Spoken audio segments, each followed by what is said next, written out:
Hey boos, in this video, I give commentary based on my opinion.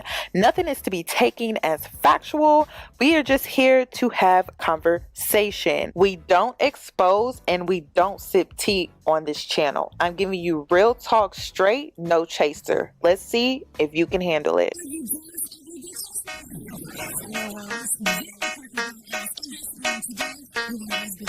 Cause I'm a boss.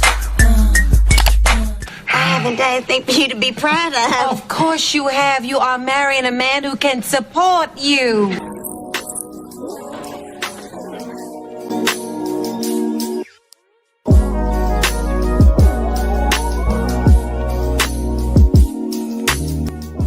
Hi ladies, it's Yoni and I'm back with another video. So in today's video, I wanted to talk about the news that broke out yesterday that Iyanna has claims of Jarrette cheating. Now, girl, I can sit here and be like, oh my God, I can't believe it. But girl, I'm not shocked. This is not surprising to me. So let's get into it. It says, Love is Blind star Iyanna claims she discovered ex-Jarrette cheated days before filming After the Altar. Iyanna McNeely is making some shocking accusations against her ex-husband, Jarrette Jones. The former couple got married on season 2 of Love is Blind and shared that they were divorcing in August 2022 after a year of marriage. In September, the After the Altar Netflix special came out showing the couple struggling in their marriage, but eventually coming together to work things out. At the time, the cause for the tension was portrayed as their different lifestyles. But in a new episode of her Filling in the Blank podcast, Iyanna is now accusing Jarrette of cheating on her. So Iyanna feels like she's downward spiraling. I'm downward spiraling. Trauma response. What is the root? Stupid fucking. Are you ready to The show, Okay. the divorce, the hiding of what actually happened in my divorce has been eating at me because I can't talk about it. You can't or you won't? Okay, I won't talk about it. Why? Why are we not talking about it? Because I'm aware. First of all, I feel okay. There's several reasons why I haven't felt comfortable enough to talk about it. Number one is because I know the impact it'll have on Jarrette. Number two is because I went so gung ho lying for this man and protecting him. And then number three, if I'm honest, because I went back for a quick little second. Yeah. And so I feel like I have no right to speak. Like, no pressure. Is there anything that you feel comfortable to like release now? Right now, Jarrette cheated. How did you find out? I found out 3 days before After the Altar. I received an email with details, very specific details. I remember when this happened because we went out to eat. Remember? Oh. We went to Chicago Oyster House. Oh, yeah. And you dropped that bomb on me when we were literally at dinner. And I was like, Yeah. fuck. I let you read the email too, didn't I? Oh, I read the whole thing. I saw it all. The picture. Yeah. Yeah. So it was a lot for me to have to, because immediately I was like, I want a divorce. And then my mom was like, Iyanna, you're making a decision out of anger. And I realized she was right. Yeah. And I couldn't do that. It's a marriage. It's a whole marriage. It's not like a relationship where you kind of like, you make decisions like, okay, this is a red flag. I need to get up and go. Like, yes, it's a red flag, but then you also battle with the fact that you made commitment to stay. And I knew, and my gut was telling me not to, and even still I did it. And so I felt like even still I needed to I just had to see it through. Yeah. But it was a lot. It was so much for me to have to still film after that and pretend as if not pretend as if everything was okay, but I couldn't talk about it. Yeah. And to still continue to protect. And people are like, oh, why is she so disgusted with him? She don't even like being, because I was. After the news started to spread that Iyanna had made that podcast episode admitting that Jarrette cheated on her, Of course, Jarrette decided to respond to the negativity that he was receiving in his comment section because people were dragging him to filth once the news came out that Iyanna is making claims that he cheated on her. And so he wrote on his Instagram story, he said, "Been taking the high road for quite some time, story time coming soon." Now, under a different account, the Jasmine brand Instagram account, Iyanna decided to respond to some of the comments and criticism. She said, "Y'all are exhausting. At least listen to the podcast to hear my insight, but I know you won't. So let me say this. This is an unburdening for me and every woman learning the same lesson of believe what they show you, not tell you. Your you should have knowns aren't helpful to me. But again, I've learned my lesson and hopefully others will learn through me as well. Second choice or not, I'm out of there." Is she out of there with no baby? Oh, that's a win. That's a win. I'm sorry. It's a win. It's a win. She got out of this situation with no baby. Now on to my opinion. In my opinion, I kind of already knew that this was the underlying issue when she posted this video to her TikTok. It was a post and delete. I'm going to go ahead and play this video, but it was giving, oh, he may have done something and this is the reason why I'm divorcing him, but I'm not going to tell you what he did. And I think this was the true nail in the coffin because I don't know. I just felt like Iyanna was truly in it for the long haul. She was in it for the long run. And I knew that in order for her to truly walk away from this situation, he was going to have to hurt her really bad. And I knew that that's what it was going to take because she's an empath. And empaths, unfortunately, we have to get done so dirty for us to truly walk away from a person because we believe in growth, we believe in change, we believe in the power of enlightenment, and that is the type of person that she is. And so I knew that he had to have done something really bad for her to leave this relationship and marriage behind. It is official. Divorce really is like a grief, and as much as people laugh at how long we were married, I think my expectations made it real, my hope made it real, my effort made it real, my tears made it real. So I'm crying for that girl that I was at the beginning of this marriage when I was so hopeful.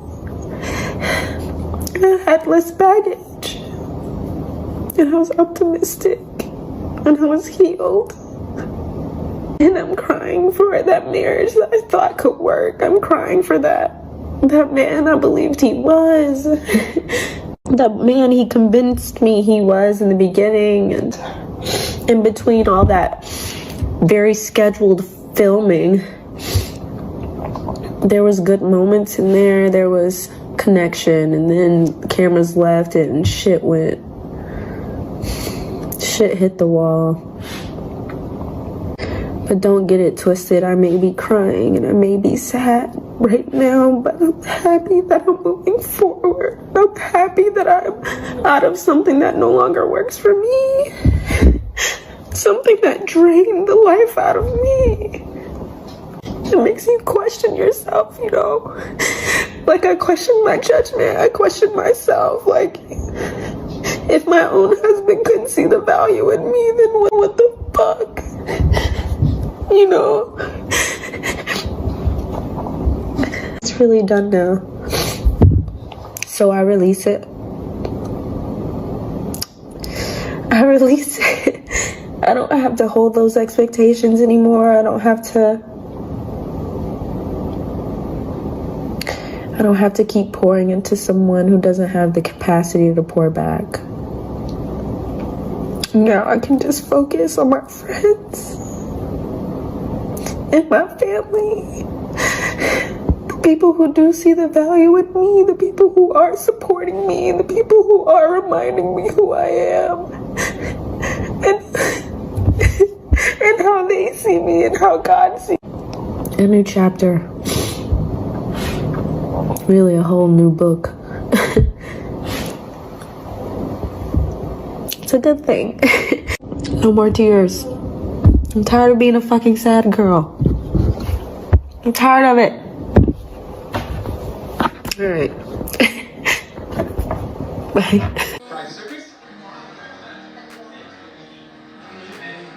Going into the family dinner, I am nervous. I haven't seen Ayanna's parents since we were down in Atlanta for Christmas. Ayanna's parents, if they can just look at you, and if looks can kill, I would have been dead. I also wanted to give my opinion on the episode after the altar because I had to go back and watch this episode, this special that they had. I knew nothing about it. Sadly, I didn't know anything about after the altar with them until this situation popped up. So I'm like, oh my gosh, let me go watch it. And girl, I'm just sitting up here watching this, like, how embarrassing is it to have to sit down with your wife's parents, your parents, and they have to talk to you about how you're messing up in your marriage that you went on a reality TV show for, that you signed up for. And it's basic stuff, like it's coming home at a decent hour, to not party with friends until 7 a.m. in the morning, to prioritize your wife in your marriage, you know, the one that you signed up for when you went on this reality TV show. It was just a mess, and it was embarrassing to see this 30-plus-year-old man have to be held accountable in that way. Lastly, I want to talk about how women are dragging Ayanna because they're saying things like she should have known because she was his second choice. And in my opinion, I think we women have to learn in our own way about how some of these men are. I don't think that we're just gonna automatically know, especially when we're lacking the experience in this particular area. So she took a chance, she took a risk, and it didn't go the way that she expected. And in my opinion, I admire that about her because not too many women would do that. However, I do have this rule that if a man is trying to choose between me and another woman, I would rather him to choose that other woman. And the reason is because men who tend to struggle with choosing, they will romanticize the woman that they wanted over you or potentially wanted over you. So they choose you and they put the woman that they did not choose in this fantasy land in their mind. And they over romanticize and fantasize about the other woman while still being with you. So in my humbling opinion, I would rather him choose the other woman over me because I would rather be the girl that's in fantasy land in his mind that he is romanticizing about instead of being the girl in the relationship. And that's just my opinion. I would cut my losses and I would just move forward. That is a major rule that I have. If I find myself in a lineup, if I find myself in some secret competition with other women, I bow out respectfully and I just move on and I cut my losses because I would rather be the woman that gets away over the woman that stays, because the woman that gets away is a woman that will forever live rent free in the mind of a man that let her go and in the mind of a man that watched the woman walk away. So I will put it out here and say that if you find yourself in a secret lineup or competition with other women, I would respectfully bow out because he will want you more and he will fantasize you more. He will romanticize you more and I would never go back.